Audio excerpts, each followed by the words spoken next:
Afternoon all, Kieran here, back with another podcast. This time discussing two more races for the Cheltenham Festival Ante-post, two more handicaps. Obviously, I did the video last night with for the two novice, the Grand Annual and the Coral Cup, which has gone down well. Obviously, already 100 views on that, so that's great. But now we'll move on to the pertempts and the new novice handicap chase that has been put in place instead of the turners. So starting with the novice handicap chase, on which starts at the Thursday. Well, it's the second race on the Thursday because the mare's novice has been moved to the first race. And you got Jaguar in here, who's currently 5-1 favourite. I couldn't have him. I know he won over course and distance last time, but there's also a few more potentially. McManus has got a couple more in here that potentially could come here, and also I believe he's in the plate as well, Jaguar, so he could go there instead of coming here. The two I like, firstly, is Answer of the Cafe, who is currently priced up at 10-1, best price. Rated 145 by the British handicappers. I didn't get too much tax after his brilliant win. Well, his brilliant win over at Navan, where he probably won by further than what they thought they wanted to win by, to be honest. But he must have been travelling so well and won really, really nicely over at Navan. I think it was Nace actually, not Navan. Sorry. Before that, he'd run two okay races over fences, but certainly into a handicap, he looked a lot more at home and definitely comes here with a chance. If he does take his chance here, it is his only entry, I do believe. Being off 145, he's not going to get into too many of the handicaps off that weight. And obviously, he was fourth in the Martin Pipe last season, so has Cheltenham form as well. So currently best price 10-1 out there. I think he is worth a chance for sure, and that's Answer the Cafe. The second one I'm going to take out is a bit of a flyer. Not sure if he's going to get in. He's currently rated 127, and that's Shambally Kid of Willie Mullins is. Now, Willie Mullins also, this horse is actually priced up at 40-1 best price. Hasn't done too much. First run over the trip of 2.5 miles, very underwhelming, didn't jump well at all, made plenty of mistakes, and was definitely looked like he was learning on the job. He's then ran twice more since over a shorter trip, where he's jumped better but hasn't been able to keep up, and he's finished out the back of the TV the last twice, which I'm not sure whether is by design or whether it's that he's just not good enough. But if he comes here, he'll be back up to 2.5 miles, which is more his optimum trip, and obviously up to his optimum trip, hopefully he needs to jump a bit better. And he was third in the Coral Cup here last season as well, so he's got Cheltenham form. And I think 40-1 is far too big not to have a go on him at 40-1. So, especially if you're getting the 5 places as well, I think if he does get a run and he jumps a lot better, this 2.5 miles is definitely going to suit him, and I'd be worth taking a chance on him. So that's Shambally Kid of Willie Mullins is at 40-1, and the other one is Answer the Cafe at 10-1. Both a point each way, 5 places. And then we move on to the pertempts, and obviously we have the current favourites they are now joint favourites, is the Wall Park and Jericho de Repene, both joint favourites at 6-1.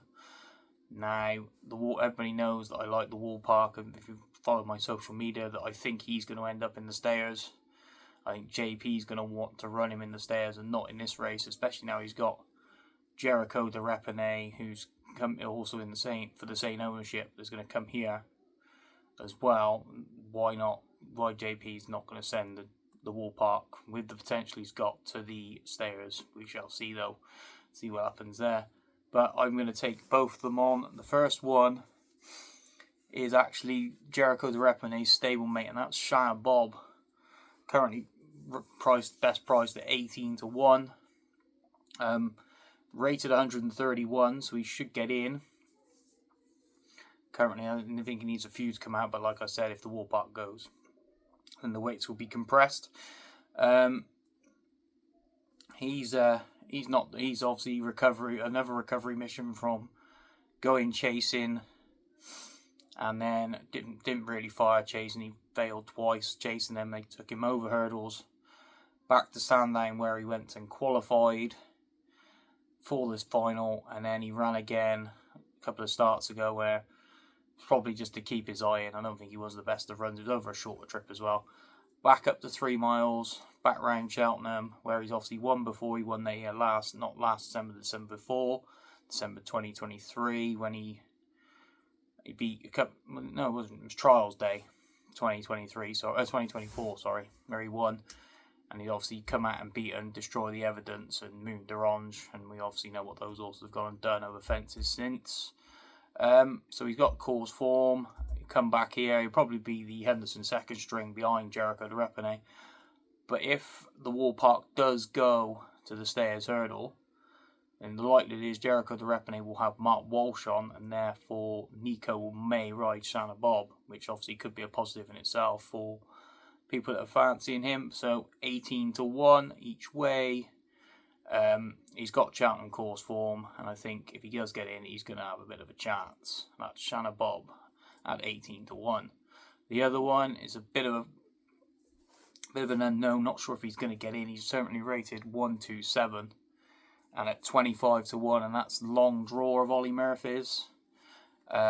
He's ran well over the course when he was second to Hammerzand of Tony Martin's, which I mentioned in November, over 2.5 miles. He then stepped up to this 3-mile trip, and he won really well in December over 3 miles over course and distance.